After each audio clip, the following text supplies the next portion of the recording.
អូនអញ្ចឹងណាអូនបានប្តីល្អហើយមុខអូនអញ្ចឹងណាបានម្ដាយក្មេកកាន់តែល្អទៀតមុខអូនអញ្ចឹងណាបានកូនក៏ស្អាតរៀនក៏ពូកែចុះអ្នកខមមិនអូនវិញនោះបានអ្វីដែរទៅតាមពិតទៅ fan ជាទីគោរព fan ជាទីស្រឡាញ់របស់នាងខ្ញុំស្ថាប័យណាក៏មិនចង់រើសយកខមមិនហ្នឹងយកមកដាក់ដែរបងប្អូនដោយសារតែមានមូលហេតុទី1ចាចង់ឲ្យកូនចំនួនក្រោយចាឲ្យគាត់មើលគំរូនាងខ្ញុំហ្នឹងណាមិនមែនត្រឹមតែគេមើងងាយនិយាយប៉ុណ្ណឹងទេបងប្អូនខ្លាំងជាងនឹងទៀតបងប្អូនរឿងរស់ស៊ីក៏គេមើងងាយដែរបងប្អូនចាយើងរស់ស៊ីធ្លាក់ទឹកគឺគេឌីលយើងថាយើងហ្នឹងណាមិនមានកំណត់អត់ចេះរស់ស៊ីបងប្អូនចាហើយមុខមាត់យើងដើរផ្លូវខុសទៅចាក់មុខអញ្ចឹងឲ្យសំមុខមីស្រីចង្រៃហ្នឹងបងប្អូនអើយសាហាវណាស់ចេះនាងខ្ញុំកាន់តែសាហាវកាន់តែខ្លាំងជាងនឹងទៅទៀតប៉ុន្តែ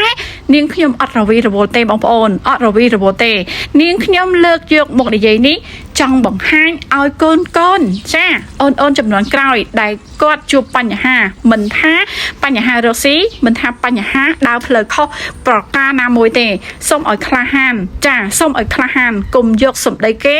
យកមកដេកអោបបងប្អូនចាកន្លែងណាគេមើងងាយត្រូវក្រោកឡើងគួរតែអរគុណគាត់ណាបងប្អូនចាដោយសារតែពួកគាត់មើងងាយនាងខ្ញុំណាបាននាងខ្ញុំចេះផលិតវីដេអូតរហូតដល់បងប្អូនស្គាល់នាងខ្ញុំចាភាគច្រើនខ្លាំងដែរបងប្អូនដោយសារតែនាងខ្ញុំចេញទៅក្រៅគេស្គាល់នាងខ្ញុំកាន់តែច្រើនទៅ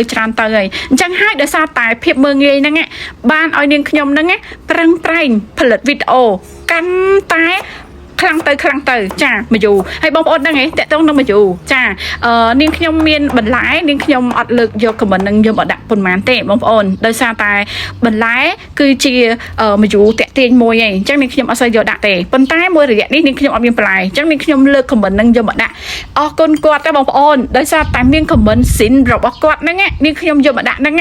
មកយូរបស់នាងខ្ញុំក៏បានឡើងតាមការខមមិនដែរបងប្អូនចា fan របស់នាងខ្ញុំឃើញគាត់មើលងាយនាងខ្ញុំជេរសិតតាមមុខដូចបេសាចមុខដូចគ្រាប់មីនមុខដូចផ្លែល្ពៅ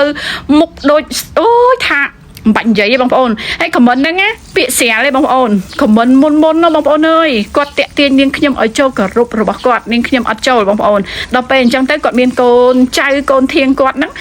តាមជេរពលិចស្មារតីរបស់នាងខ្ញុំដោយសារតែគាត់ដឹងថានាងខ្ញុំនឹងមានជំងឺបាក់ទឹកចិត្តទៅបងប្អូនអញ្ចឹងហើយពលិចយកតែម្ដងប៉ុន្តែដូចនាងខ្ញុំនិយាយអញ្ចឹងគឺគាត់មកកន្លែងខុសចាគាត់មកកន្លែងខុសគាត់ទៅកន្លែងដែលត្រូវហ្មងមកកន្លែងនាងខ្ញុំចង់ជេរប៉ុន្មានក៏ដោយក៏នាងខ្ញុំអត់ចេះឈឺដែរបងប្អូនចានាងខ្ញុំអត់ចេះឈឺទេដោយសារតែនាងខ្ញុំយល់ពីច្បាប់ស្រូបទាញជីវិតពិតតែម្ដងបងប្អូនចាអរគុណណាបងប្អូនសម្រាប់ការចូលចិត្តចំពោះជ្រក់មួយនេះឆ្ងាញ់ណាស់បងប្អូនអើយសាក់លបងតាមបានណាដាក់ម្ដេងតិចអញ្ចឹងឆ្ងាញ់តបបងប្អូនហេង